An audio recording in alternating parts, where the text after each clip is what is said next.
In the land of the free and the home of the brave, a late-night comedian's voice was suddenly silenced.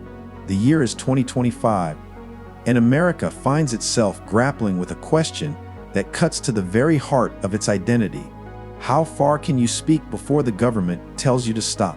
This is the story of Jimmy Kimmel, a suspension that shocked a nation, and the chilling precedent that may reshape American media forever. The incident, the story begins on an ordinary evening in a television studio where Jimmy Kimmel, a household name for decades, prepared to deliver what he thought would be just another monologue. But this night would be different. This night would change everything. The controversy centered around a national tragedy that had gripped America.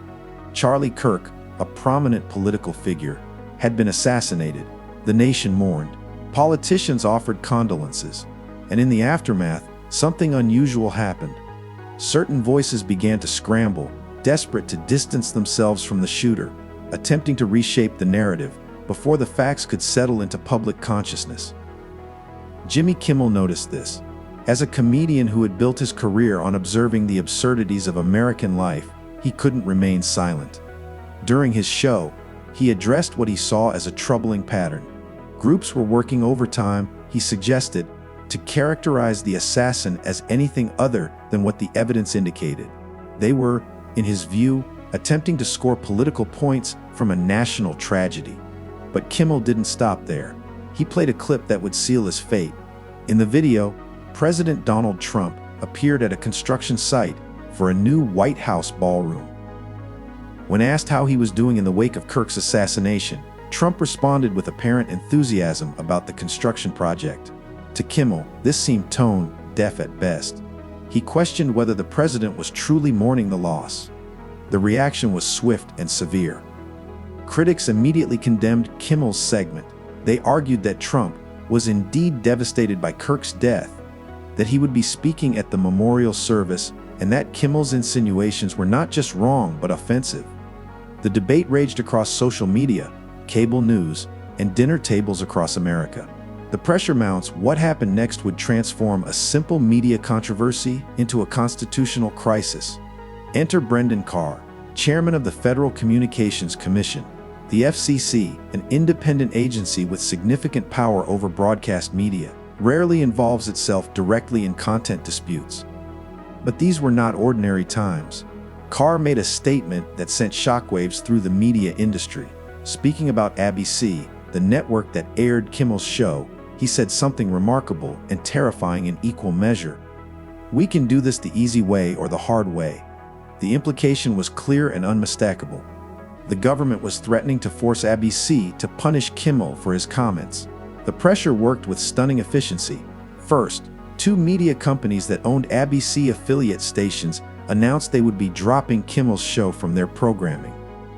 These stations, scattered across America, would no longer carry the comedian's voice. Then came the hammer blow. ABC itself, the parent network, announced that Jimmy Kimmel's show would be suspended indefinitely. The comedian, who had spent years building a loyal audience and establishing himself as a voice of late-night television, found himself suddenly without a platform.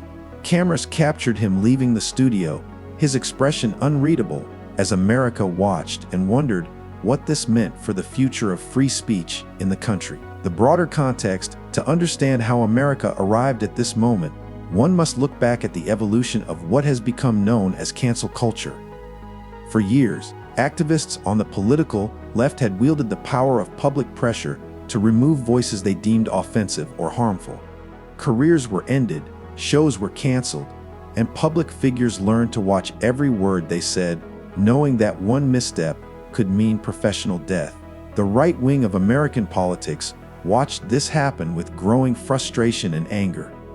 They argued that conservatives were being silenced, that double standards were being applied, and that the left was using cultural power to suppress dissenting voices. They promised that if they ever gained similar power, they would not forget what had been done.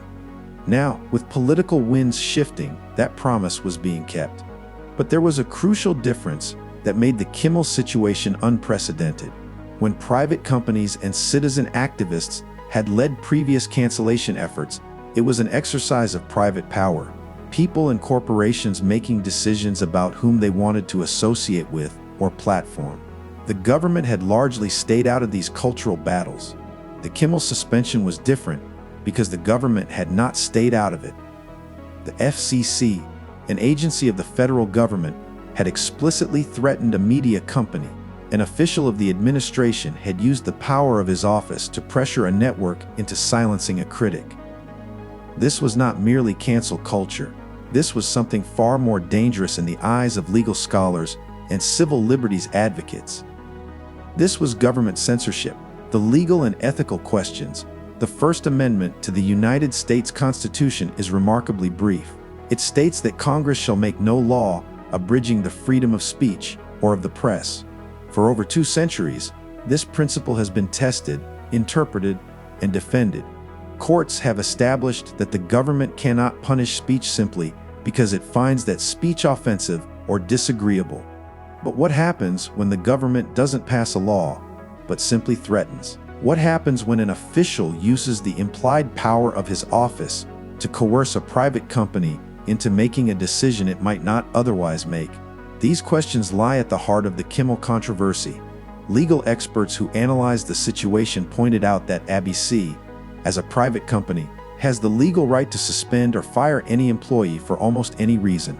Networks cancel shows all the time based on ratings, costs, or editorial decisions. But when that decision is made under pressure from a government agency threatening consequences, the calculus changes. The government, these experts argued, had effectively accomplished, through intimidation, what it could not accomplish through direct action. The debate extended beyond legal technicalities into deeper questions about American society. Panel discussions on news programs featured journalists, lawyers, and commentators wrestling with the implications.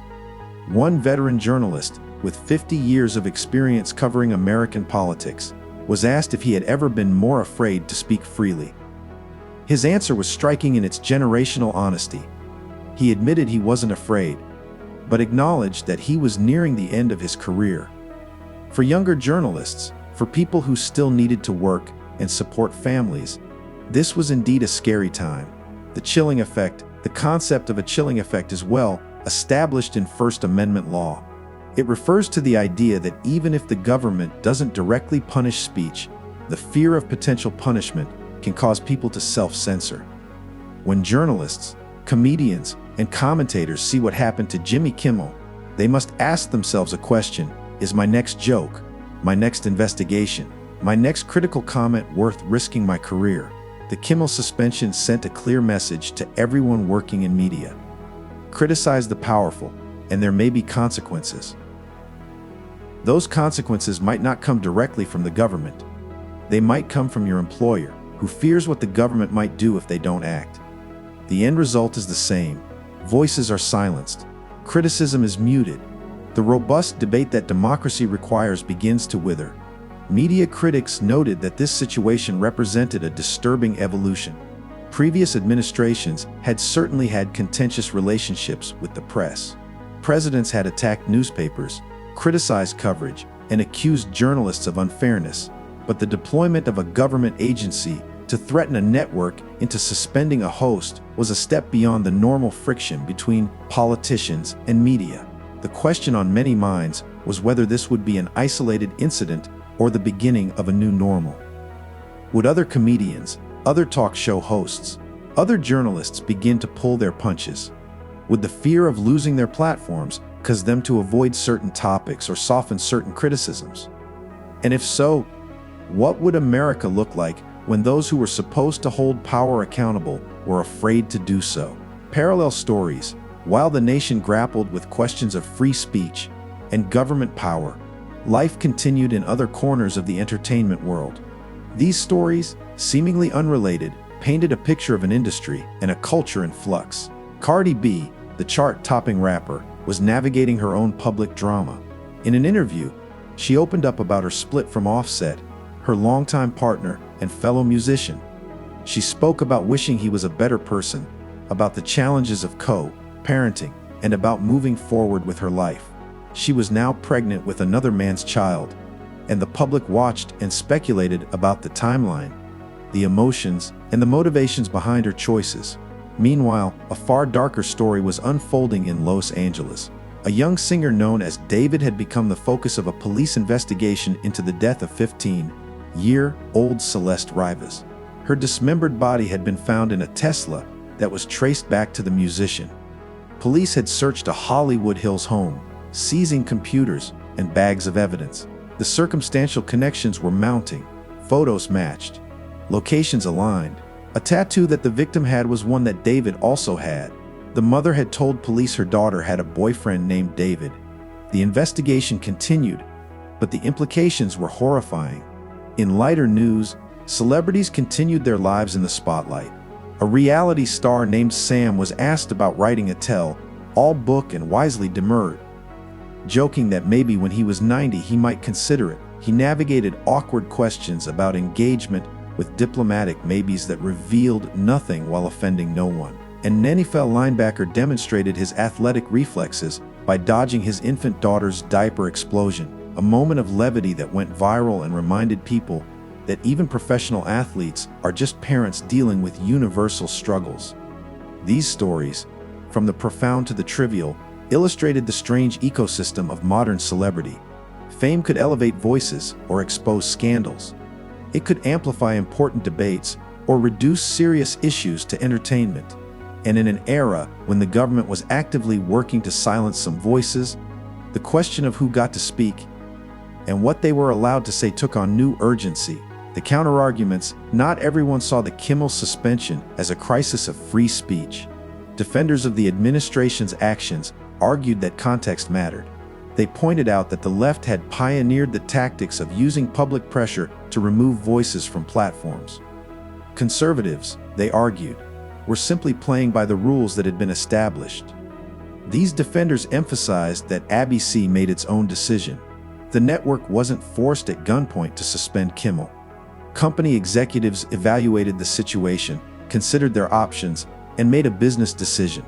The fact that government pressure influenced that decision, they argued, didn't fundamentally change the nature of what happened. Networks respond to all kinds of pressure all the time, from advertisers, from activist groups, from their own internal politics. Some went further, arguing that Kimmel had crossed a line. A prominent political figure had been assassinated. The nation was grieving, and instead of showing respect, Kimmel had used the tragedy to score political points and attack the president. In their view, there were boundaries of decency, and Kimmel had violated them. Consequences were appropriate.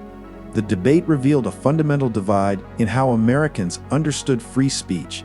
One side believed that speech should be protected from government interference, even when that speech was offensive, ill-timed, or politically motivated.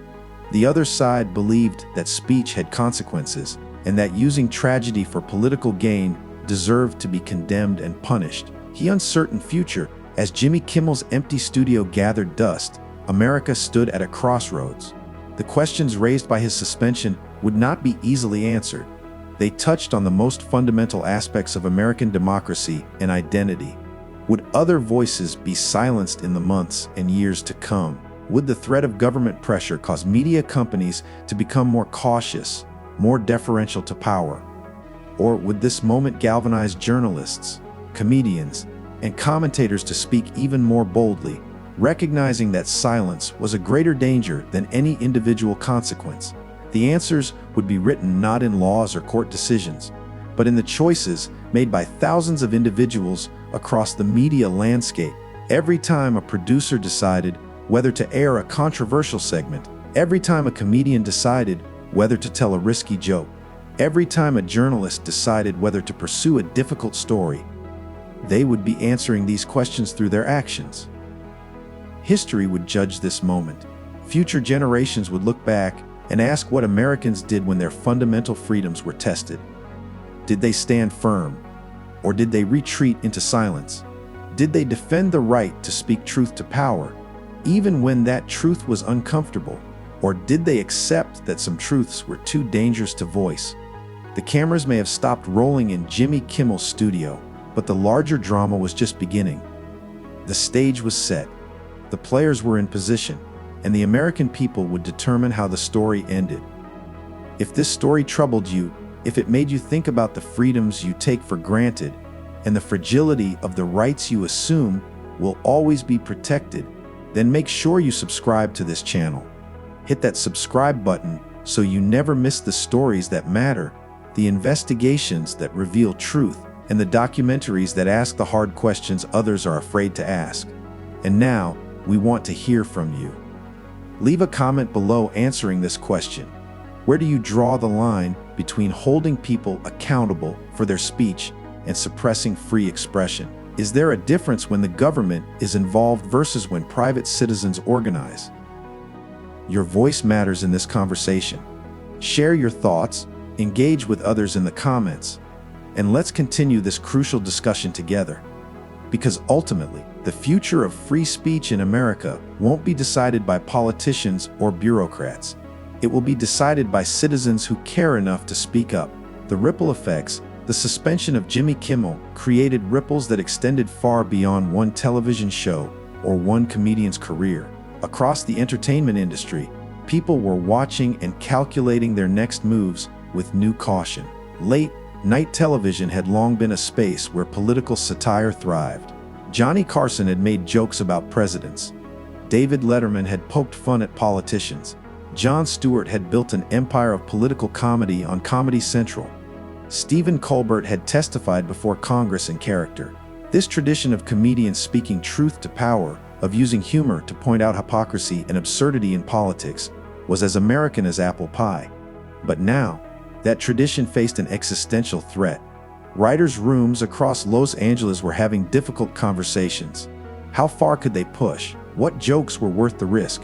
If the FCC could threaten ABC over Kimmel's comments, what would stop them from targeting other networks, other shows, other voices?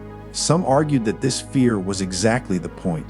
The goal wasn't necessarily to silence everyone, but to make everyone afraid enough that they would silence themselves. It was a form of control that was more insidious than outright censorship because it operated through implication and threat rather than explicit prohibition. Corporate executives at media companies found themselves in an impossible position. They had a fiduciary duty to their shareholders to protect the company from regulatory threats. But they also had journalists and entertainers who believed in the mission of holding power accountable. How do you balance those competing interests when the government is watching and waiting for an excuse to act? The situation also revealed fractures in American society that went beyond politics. There was a generational divide, with older journalists who remembered different eras less afraid than younger ones still building their careers. There was a class divide, with wealthy, established figures able to take risks that working journalists with families to support could not afford. There was a geographical divide, with coastal media elites having different perspectives than journalists working in local markets across the heartland. The historical context: America had faced moments like this before, though the specific circumstances were always unique. During World War I, the government had prosecuted people for speaking out against the war effort. During the McCarthy era, the mere accusation of communist sympathies could destroy careers and lives. During the Vietnam War, the government had tried to prevent newspapers from publishing the Pentagon Papers. In each of these cases, America had eventually stepped back from the brink. Courts had protected speech. Public opinion had shifted. The pendulum had swung back toward openness and freedom.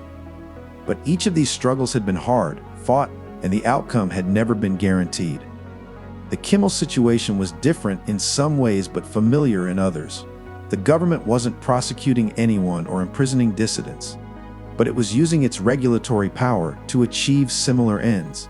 The question was whether Americans would recognize this as a threat worthy of the same vigorous defense that had been mounted in previous eras. Scholars of authoritarian regimes pointed out that the erosion of free speech rarely happens all at once. It happens gradually through a series of small steps that each seem reasonable in isolation. A government criticizes unfair coverage. A regulatory agency makes implied threats. A network decides it's not worth the fight and removes a controversial voice. None of these steps alone constitutes dictatorship, but together they create an environment where dissent becomes increasingly difficult and dangerous. The warning signs were there for those willing to see them. The question was whether enough Americans would recognize the danger before it was too late.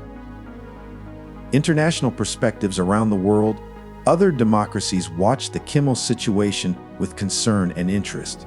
In countries with strong traditions of press freedom, editorial boards wrote up aides warning about the dangers of government pressure on media. Journalists' organizations issued statements of solidarity with American media workers facing increasing political pressure. But in countries where press freedom had already eroded, the Kimmel story was seen differently. Authoritarian leaders pointed to it as evidence that America was hypocritical, that its lectures about freedom and democracy were hollow when its own government was silencing critics. This narrative, whether fair or not, had real geopolitical consequences. America's soft power had always rested partly on its image as a beacon of freedom. When that image was tarnished, when other countries could point to incidents like the Kimmel suspension and say, "See, they're no different," it weakened America's ability to promote democratic values abroad. The technological dimension, the Kimmel controversy also highlighted how technology had changed the dynamics of speech and censorship. In previous eras, controlling information required controlling a relatively small number of newspapers and television stations. Today, with social media and the internet, the landscape was far more complex. Even if Kimmel was suspended from ABC, the story of Jimmy Kimmel's suspension is, at its core, a story about power. Who has it? How is it used? What limits should exist on its exercise? These are questions that every generation must answer for itself, and the answers are never permanent. Freedom must be defended again and again, because the forces that would restrict it never rest. In the quiet of that empty television studio, in the absence of Kimmel's voice, there is a warning. It is a warning that the freedoms Americans take for granted can be lost. Not necessarily all at once in some dramatic coup, but gradually, through accumulated compromises and surrendered principles. But there is also hope. Hope in the thousands of journalists who continue to do their jobs despite the risks. Hope in the citizens who demand accountability from their leaders. Hope in the legal system that has, more often than not, protected speech when it mattered most. Hope in the resilient spirit of a people who have always valued their liberty.